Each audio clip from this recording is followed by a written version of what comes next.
Welcome back, Night Owls. This is Terror Tales TV. Tonight, a viral story of urban horror that proves the darkest things don't lurk in shadows, but in plain sight. It was 2 a.m.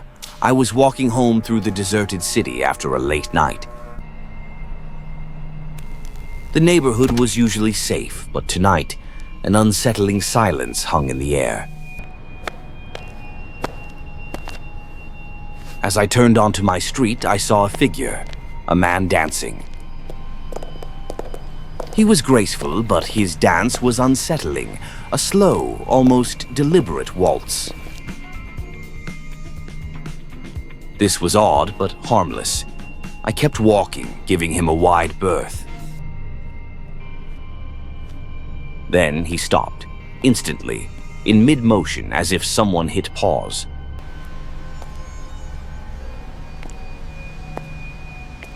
He then pivoted slowly, turning to face me.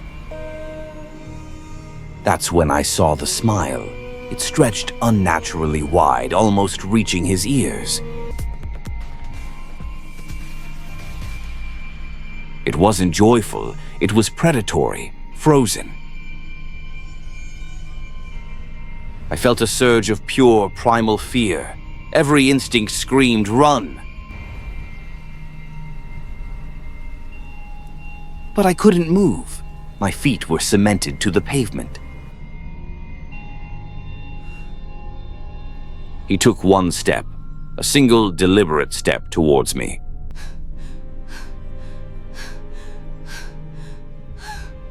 The smile remained fixed, unblinking. I finally broke free. I started to walk away, slowly at first.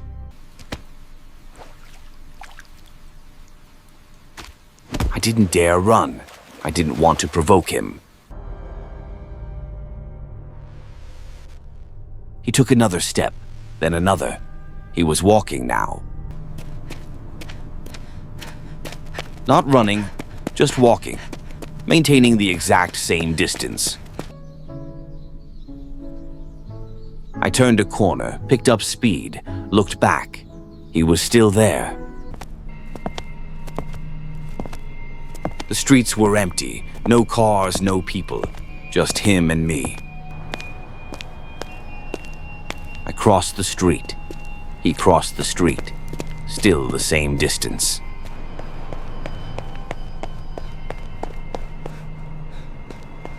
I tried to lose him in an alleyway. Have you ever seen it this empty? Never. I looked back. He was at the alley entrance, still smiling, still walking. I sprinted out of the alley, heart hammering. I had to reach my apartment building.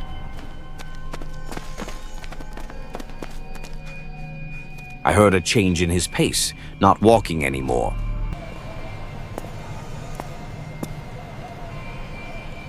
He started to skip, a childlike skip. The smile was still fixed. The skipping was worse than the walking. I was a block from my building. I ran faster than I ever had.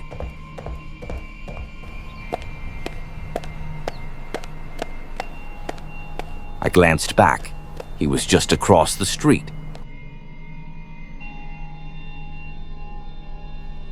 He started dancing again, slowly, gracefully.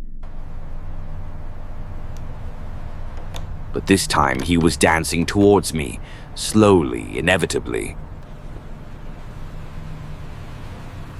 I reached my building's door, fumbled with my keys, hands shaking.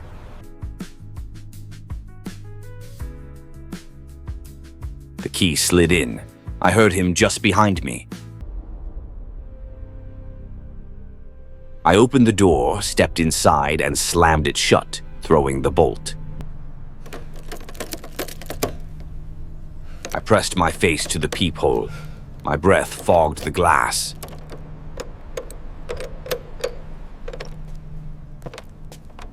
The street was empty. He was gone. I collapsed against the door, heart pounding. Safe. Then I heard it, a faint, rhythmic tap against the glass of the peephole. He was on the other side, his eye pressed against the peephole.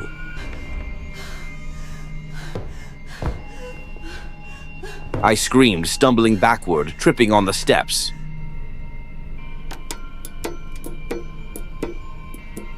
I scrambled up the stairs, never looking back. I reached my apartment, locked every lock, and called the police. They found nothing. No footprints in the wet pavement, no trace of anyone. I told them about the smile. They told me to get some sleep. The encounter changed me. I couldn't walk at night anymore. I'm telling you, I didn't see anything until the shot. He came out. Every shadow held a potential threat, every sound a silent step. Weeks later, I was with a friend walking in a different part of the city. I laughed, a genuine laugh for the first time in ages. I told you this place was better than staying in it. Okay, Then I you saw were right him, this time. a flash of movement in the reflection of a shop window. The smiling man, standing perfectly still half a block away. I really like the cut of that dress in the window. Yeah, it's He looked stunning. directly at me. No, The not color at is me, perfect for you. past me. His smile was wider than ever. He wasn't smiling at me. He was smiling at something else, something that was now standing right behind me. I didn't look. I grabbed my friend and ran. We never looked back. Some encounters don't end. They simply pause. The smiling man is a viral terror because he's a chilling reminder. You are never truly alone. Don't risk missing the next nightmare. Hit subscribe, turn on notifications, and share this video.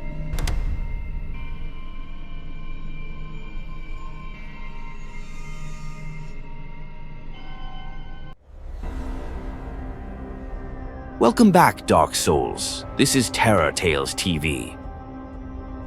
Tonight, we unravel the most famous haunting in American history, the one that proved the scariest stories are real.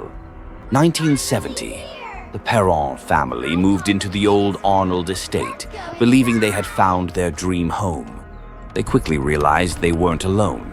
Doors opened by themselves and sweet floral scents appeared out of nowhere. The youngest children saw several friendly spirits. One little girl even played with a male spirit she called Manny.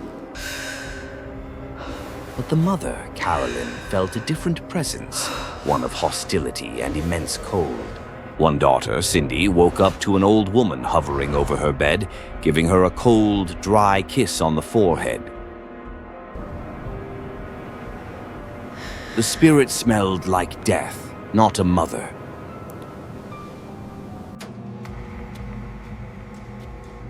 The strange activity escalated, focusing on the house's mistress.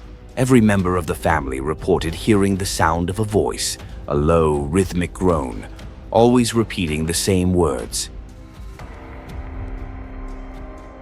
The whispers were a constant, quiet demand. Get out, get out.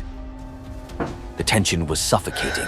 Carolyn began to lose weight and sleep, feeling her life force draining away. The entity was not residual. It was intelligent. It was predatory. The first physical assault occurred in the barn, a place with its own dark history. Above her, a farming tool, a heavy razor-sharp scythe, hung from a rusting hook. As Carolyn walked below, the scythe unhooked itself and sliced down, tearing her clothes but missing her skin. She was paralyzed with fear. There was no rational explanation for the attack. You honestly believe that? That's hilarious. She kept the attack a secret from her husband, Roger, fearing he would dismiss her as insane.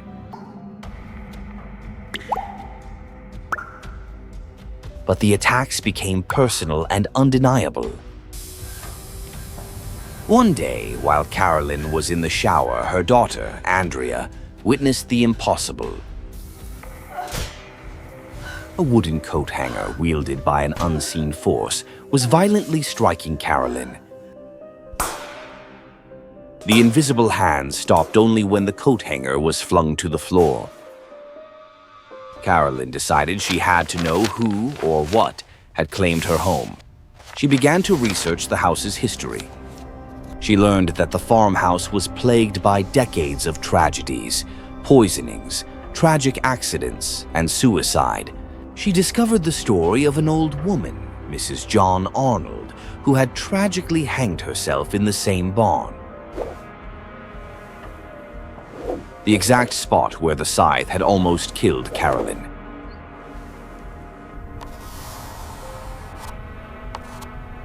But then a more sinister name emerged, Bathsheba Sherman. Bathsheba was rumored to be a witch who had sacrificed a child in the 1800s. The child was found with a knitting needle driven into its head. Weeks later, Carolyn discovered a small, circular puncture wound on her own skin, as if she'd been stabbed by a needle. The demon had a name. Bathsheba, the jealous spirit, believed she was the rightful mistress of the house. She wasn't just haunting the parents, she was targeting Carolyn, determined to drive her out or kill her. The constant assault pushed Carolyn to the brink. She was fragile, terrified, and on the verge of collapsing. One night, Carolyn awoke to the old woman standing over her bed. The apparition spoke clearly, with pure, concentrated rage. "Get out! I was mistress here, and I will be mistress again." This is all your fault! Her vision was so real, she could feel the burning hatred radiating from the corpse-like woman. They confirmed the Perrons were dealing with an intelligent, powerful, and possessive entity. Ed warned the family that Bathsheba was aiming for the final stage, demonic possession. The Warrens decided the only way to save Carolyn was to force a confrontation, a séance. Roger, the non-believing husband, reluctantly agreed, anything to save his wife.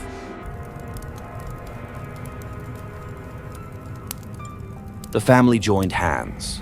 The room went silent.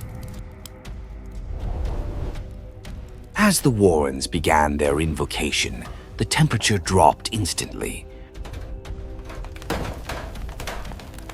The table began to twist and shake, groaning like a living thing. Carolyn screamed. She raised her head, but her eyes were not her own. A demonic voice, raspy and low, spoke through her mouth. The power of the spirit was unleashed. The candle flames were instantly extinguished. Carolyn's chair was violently ripped from the floor and flung across the room. Carolyn. Roger Carolyn, rushed to wake his up. unconscious wife, Please. fearing she was dead. The sight was enough. Roger, no longer a skeptic, ordered the Warrens to leave immediately, fearing more harm. Carolyn was severely injured but alive. The séance broke the possession but not the curse. The Perrons remained in the house for another 10 years, living in constant, low-level fear. They didn't flee until the financial toll and the psychological damage became unbearable. The true story of The Conjuring proves the most powerful demons are the ones with something to lose. Don't risk missing the next nightmare. Hit subscribe, turn on notifications, and join the Terror Tales TV family.